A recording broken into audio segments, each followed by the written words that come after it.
स्वागत आहे तुमचं शेअर विद्यापीठमध्ये.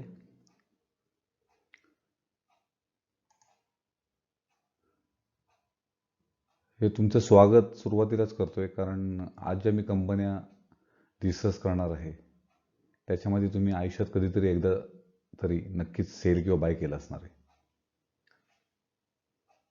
कारण बिझनेस चॅनलवर सर्वात जास्त चर्चा घडवून आणले जाणारे स्टॉक्स आज आपण अभ्यासणार आहोत. एव्हाना तुम्ही दोन्ही स्टॉकची नावे ओळखली असतीलच कदाचित.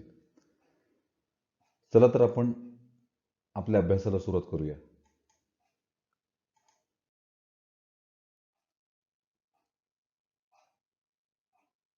या दोन कंपन्या तुम्ही एकदा तरी बाय किंवा सेल केल्या असतील नक्कीच. त्याचं कारणच असं आहे कारण या कंपन्या रिटेल ट्रेडरच्या सर्वात जास्त फेवरेट कंपन्या आहेत.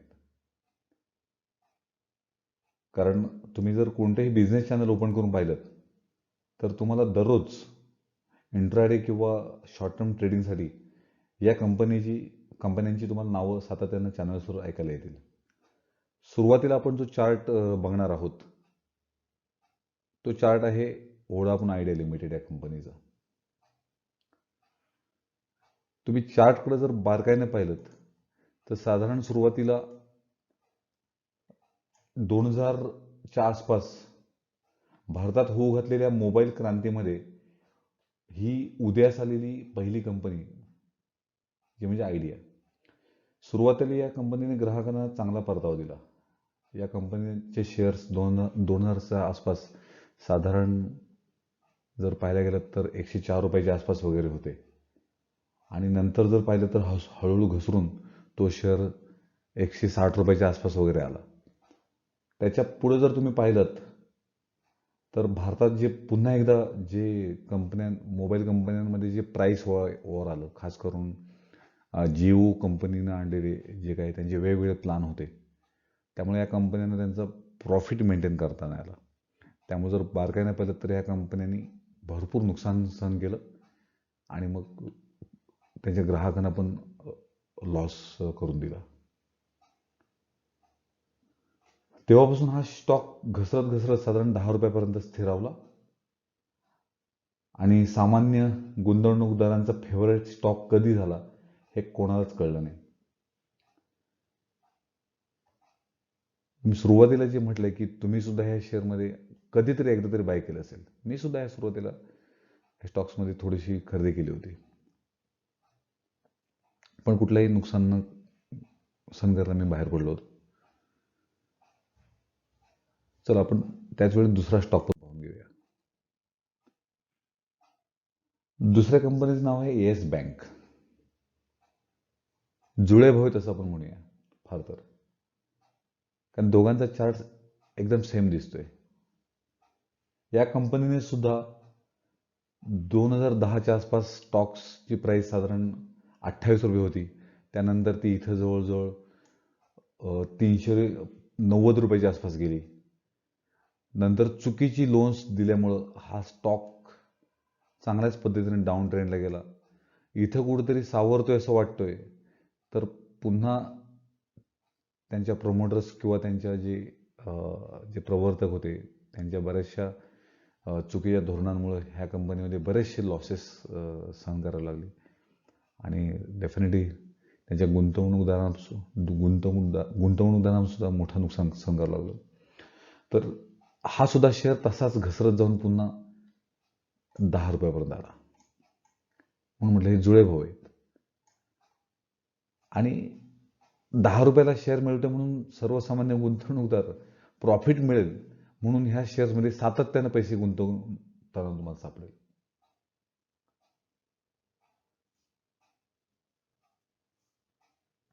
आणि यात काय होतं, जेव्हा 10 रुपयाचा शेअर मिळतो तेव्हा स्वस्त मिळतं म्हणून सर्वसामान्य गुंतवणूकदार असे स्टॉक खरेदी करतो. परंतु कंपन्यांचे शेअर्स हे कंपनीचे फंडामेंटल्स आणि टेक्निकल ॲनालिसिस तसेच इतर अनेक पॅरामीटर्सचा अभ्यास करून खरेदी केले जातात किंवा तेव्हा शेअर्समध्ये किंवा शेअर बाजारामध्ये असलेल्या चांगल्या चांगल्या कंपन्यांमधून मोठा नफा कमवला जातो. या दोन्ही चार्टच्या माध्यमातून मी तुम्हाला एक मोठा अभ्यास शिकवू इच्छितो इथे, की कधीही डाऊन ट्रेंड असलेला म्हणजे खाली घसरणारा शेअर 6 महिन्यापेक्षा जास्त असेल तर तो कधीही बाय करायचा नाही, कधीच नाही. Don't buy sell when there is a down trend for more than 6 months. हा सगळ्यात मोठा सिंपल आणि साधा नियम लक्षात ठेवलात तरी तुम्ही या मार्केटमधून कमी नॉलेज असेल तरी चांगला प्रॉफिट कमवू शकता.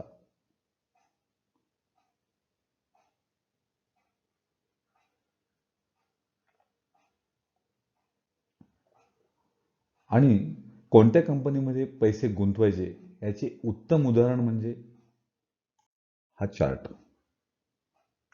आपण अभ्यास करतोय. आपण मागचे 2 चार्ट पाहिले. ते दोन्ही कंपनी चार्ट येस बँक घ्या किंवा आयडिया घ्या, तुम्हाला सातत्यानं घसरताना सापडेल.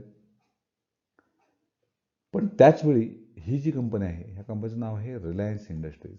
सर्वांना माहिती आहे. पण लोक ह्या कंपनीमध्ये पैसे नाही गुंतवणार, सर्वसामान्य रिटेलर. का? तर लोक म्हणतात हा 2400 रुपयाला मिळतोय, मग आम्हाला आयडिया 10 रुपयाला मिळतोय. मित्रांनो, तसं नसतं. असं कधीच नसतं. स्टॉक्स हा त्याच्या प्राईसवर खरेदी करायचा नसतो, तर त्यांच्या फंडामेंटल आणि टेक्निकल ॲनालिसिसवर खरेदी करायचा असतो. या कंपनीचा स्टॉक तुम्हाला थोड्या कालावधीसाठी डाऊन ट्रेंड सापडेल, एकदम छोट्या कालावधीसाठी. पण लॉंग टर्म जर चार्ट पाहिलात तर ह्या कंपनीने तुम्हाला सातत्यानं अप ट्रेंडच किंवा चढता क्रमच दाखवलेला सापडेल. मला सांगायचा मुद्दा आहे की कधीही डाऊन ट्रेंड शेअर बाय करू नका. आणि जे शेअर बाय कराल ते फंडामेंटल ॲनालिसिस आणि टेक्निकल ॲनालिसिस करून लॉंग टर्म पिरियडसाठी खरेदी करायचे. अशा कंपनीमध्ये कष्टाने कमवलेले पैसे कधीच बुडणार नाहीत. सातत्याने तुमचा फायदा होईल. आणि शेअर मार्केटमध्ये जर फायदा करून घ्यायचा असेल तर भरपूर कंपन्या उपलब्ध आहेत. पण गरज काय आहे? ती फक्त चांगला सेक्टर किंवा चांगली इंडस्ट्री पकडून किंवा चांगल्या नवीन नवीन जे सेक्टर्स ओपन होतात त्यातल्या उत्तमातल्या उत्तम कामगिरी करणाऱ्या कंपन्या शोधून त्या कंपन्यांचं डीपमध्ये स्टडी करून योग्य वेळी परचेस करून मोठ्या कालावधीसाठी होल्ड करून किंवा मोठ्या कालावधीसाठी गुंतवणूक ठेवून योग्य परतावा मिळायची वाट पाहायची गरज आहे. बिझनेस चॅनलवर जर तुम्ही अशा छोट्या कंपन्या स्वस्तात मिळतात म्हणजे खरेदी करायला गेलात तर नक्कीच तुमचे हात पोळले जातील. सो गरज आहे तुम्ही डीपमध्ये अभ्यास करायची. चांगल्या चांगल्या कंपन्या आहेत, शेअर मार्केटचा अभ्यास करा. अभ्यास करणं फार गरजेचं आहे. जर कोणाच्या टिप्स किंवा कुठून जर ऐकून जर तुम्ही शेअर्स मार्केटमध्ये जर येणार असाल तर लिहून ठेवा की तुम्ही तुमच्या कष्टानं कमवलेले पैसे हे नक्कीच बुडणार आहेत. पण जर तुम्ही थोडा जर अभ्यास केला, चांगल्या पद्धतीने अभ्यास केला तर मला पूर्ण खात्री आहे तुमचे पैसे तर नक्कीच बुडणार नाहीत चुकीच्या कंपनीमध्ये. पण चांगला अभ्यास करून तुम्ही चांगल्या कंपन्यांमध्ये पैसे गुंतवून चांगल्या पद्धतीनं परतावा होऊ शकता. मी इथे तुम्हाला कोणत्याही प्रकारचा बाय किंवा सेल करायचा ॲडवाईस देत नाही. हे फक्त तुम्हाला नॉलेज मिळवण्यासाठी मी तुम्हाला सांगतोय. थोडंसं कम्पॅरिझन करून बघूया आयडिया आणि येस बँकेचं. करंट मार्केट प्राईस आयडियाची 34,000 रुपये आहे मार्केट कॅप. येस बँकेची पण त्याच्या आसपासच आहे. दोघांचे करंट मार्केट प्राईस पण साधारण तेवढेच आहेत. जुळे भाऊ आहेत दोघे. मगाशी मी मुद्दाहून म्हटले. सेल्स ग्रोथ काहीच नाही आहे. ह्या जर कंपन्या स्वतः जर प्रॉफिट कमवत नसतील तर तुम्हाला काय पैसे गुंतवणूक केलेल्या पैशावर रिटर्न कसा देणार? Compound annual growth returns negative आहेत. कसे पैसे मिळणार तुम्हाला? Return on capital employed. Company स्वतःच्या बिझनेसमधून पैसेच कमवत नाही आहे, कसे तुम्हाला पैसे गुंतवून देणार? तुम्ही कल्पना करा, तुमचा स्वतःचा बिझनेस असेल किंवा काय असेल, तो चालत नसेल, तर त्यांना प्रॉफिट येत नसेल, तर तुम्ही काय पैसे कमवणार किंवा त्या धंद्यात तुम्ही पैसे लावाल का? तीच कंडिशन आहे दोन्ही कंपन्यांची. यांचे बिझनेस लॉसमध्ये आहेत आणि तुम्ही तिथे पैसे गुंतवताय, तर ते तुम्हाला खरंच प्रॉफिट देतील का? डिव्हिडंड पण या कंपन्या देत नाहीत. मला हाच तुम्हाला एक मेसेज द्यायचा आहे की फंडामेंटली उत्तमातल्या उत्तम कंपन्या घेतल्यात तरच तुम्हाला प्रॉफिट होईल. प्रॉफिट अँड लॉस स्टेटमेंटचा अभ्यास करायला सुरुवात करा. तुम्हाला इथे सापडेल कंपन्या प्रॉफिट कमवत आहेत की नाही कमवत आहेत. हा चार्ट पहा, प्रॉफिट अँड लॉस स्टेटमेंट पहा. नेट प्रॉफिट निगेटिव्हमध्ये, लॉस मेकिंग कंपनीज आहेत. अर्निंग पर शेअर, कंपन्या त्यांच्या बिझनेसमधून पैसेच कमवत नाही आहेत. पूर्वी कमवत होत्या थोडेफार, आता कमवतच नाही आहेत. कुठून तुम्हाला पैसे देणार तुमच्या गुंतवणुकीवर? येस बँक पुन्हा निगेटिव्ह, नेट प्रॉफिट निगेटिव्हमध्ये, अर्निंग पर शेअर निगेटिव्ह, पुन्हा ती स्टोरी. कुठून पैसे मिळणार तुम्हाला?